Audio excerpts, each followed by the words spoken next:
Hello, everyone. Welcome to the Newsbrowse News broadcast.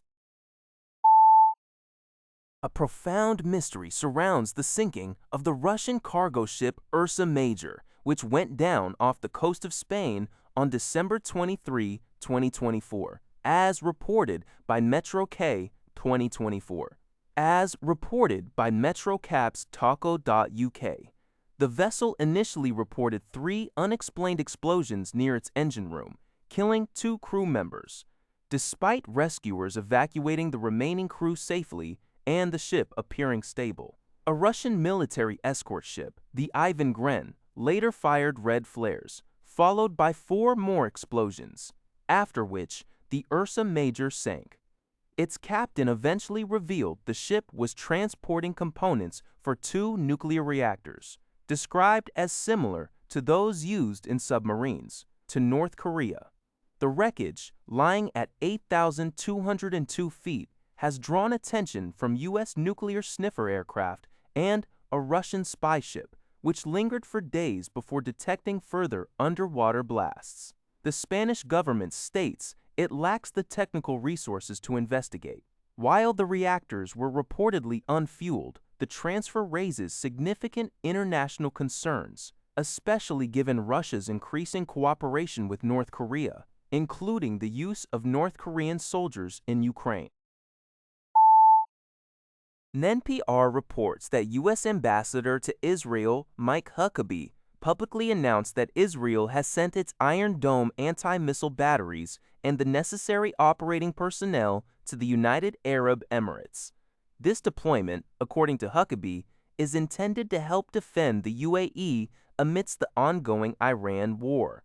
Speaking at the Tel Aviv conference, Huckabee, a former Arkansas governor and presidential candidate, emphasized that this move underscores the deepening defense cooperation between Israel and the UAE, both of which share long-standing suspicions of Iran.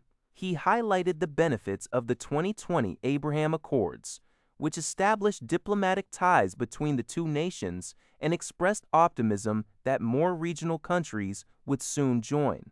Huckabee framed the situation by stating that Gulf states now recognize Israel as an ally against Iranian aggression rather than a threat itself, particularly given the volatile ceasefire in the Iran war and the continued Iranian control over the Strait of Hormuz. The UAE has not yet commented on Huckabee's statement.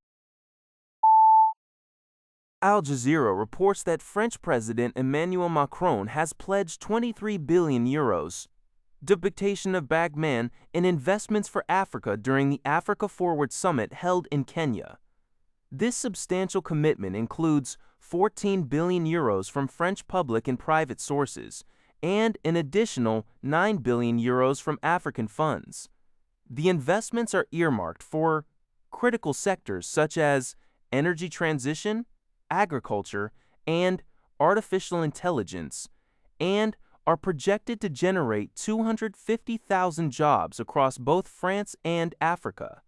Macron emphasized a partnership of equals and called on African leaders to improve governance, suggesting that colonialism can no longer bear all the blame for the continent's challenges. The summit marks France's renewed effort to strengthen ties with English-speaking African nations amidst its receding influence in former colonies. Notable attendees included Nigerian industrialist Aliko Dangote and executives from major French firms like Total Energies and Orange. France's CMA-CGM also committed 700 million euros to modernize Kenya's Mombasa port.